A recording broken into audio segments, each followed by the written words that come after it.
is Valley News Live 10 at 10. There's no place anymore that you think you can go that you're just absolutely going to be safe. So it's very frightening. An all too common thought following another mass shooting in California. Good evening, everyone, and thanks for joining us. On the same day of the shooting, the West Acres Mall in Fargo was put on lockdown.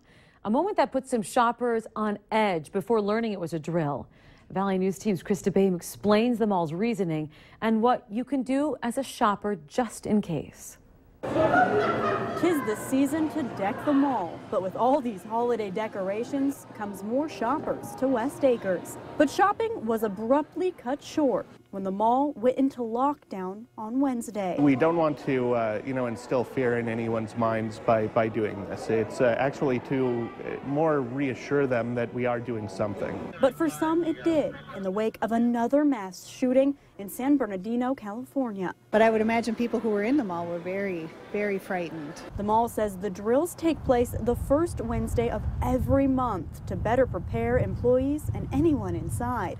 All stores are aware, but sometimes not all shoppers. We do put out a memo beforehand, but then we also do have the signs up throughout the mall that day as well. Stores are told if an active shooter is ever inside the mall to shut their gates and bring any nearby shoppers inside with them. The safest place to be. But what if you don't get inside? Shoppers I spoke with were not sure what they would do. And it's very frightening because these attacks, I guess, are going on everywhere. The mall follows the Department of Homeland Security. Run, hide, and if you can't do either, fight. I hope that people aren't overly fearful, but I do hope that it instills a sense of situational awareness. Just being out and aware of your surroundings at all times. No matter where you are or how busy it may be. Krista Baim, Valley News Live. The lockdown drills started a year and a half ago after the mall said it noticed other businesses' drills, so it modeled their drill off of what's done at the Mall of America. West Acres Mall says it also has new outside speakers to alert people that are heading into the mall. The FBI today declared the mass shooting in San Bernardino, California, an act of terrorism. Investigators have discovered a bomb-making lab in the suspect couple's home. Just 2 days after the mass shooting that took the lives of 14 people, investigators zeroed in on the couple's motivation behind the attack. They say Tashfeen Malik, the female suspect, pledged her allegiance to ISIS on social media. Malik allegedly made the post on Facebook under a different name, then deleted it. But investigators were able to recover it. A Sanford employee was arrested for stealing from his employer. Police say 22-year-old Jacob Metcalf of Fargo took some pills from the pharmacy at Sanford West Fargo Clinic on Tuesday. They say he used his access key to get into the clinic and then broke the door at the pharmacy. With the help from Sanford and surveillance video, police were able to identify and arrest Metcalf. It's Friday, time to look at this week's Valley's Most Wanted, and there are two this week. Police say Elliot Dragu is wanted for criminal conspiracy, and police are also looking for this man, Walter Washke, for criminal conspiracy. Contact local law enforcement if you have any information on these two men. Family members say a man accused of raping a woman this week has a mental disorder and hadn't been taking his medication. They say that's what's behind Abdul Rahman Ali's actions. Ali faces multiple charges after being accused of pulling a woman into the bathroom and raping her at a Mapleton, North Dakota gas station. Court records show that Ali has had several prior run-ins with the law in both Minnesota and North Dakota. But his family says this is not a reflection of their culture, community, or religion.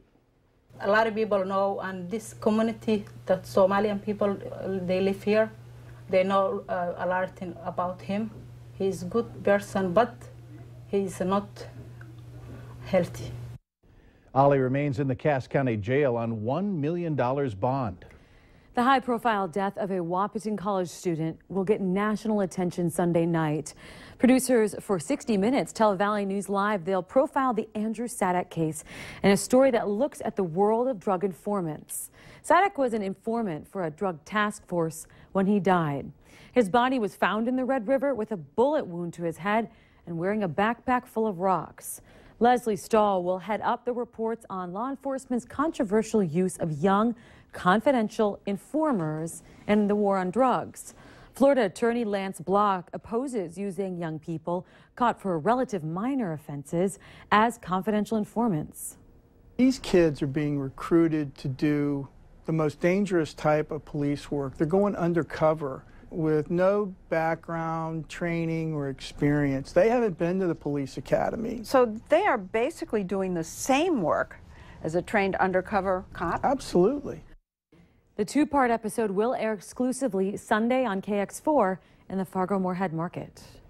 A former employee of the Center for Nanoscale Science and Engineering at the NDSU Tech Park says the research organization closed down back in June. Now that's opposite of what NDSU Provost Beth Ingram told Valley News Live just a few days ago. Valley News Team's Cornelius Hawker has been following this story and returned to NDSU to get some answers.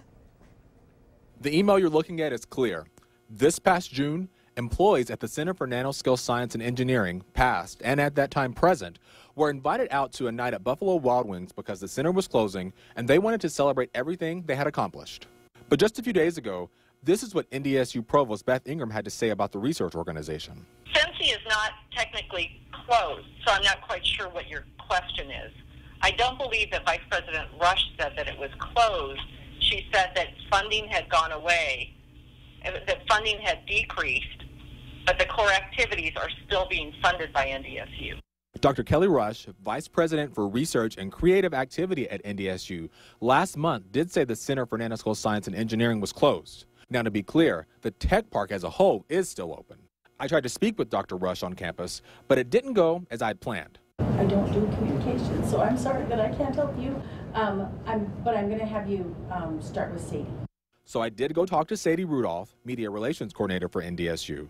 The provost, through Rudolph, released this statement to clarify what she meant when she said Cincy was not technically closed. We finally have an answer. The Center for Nanoscale Science and Engineering does not exist anymore.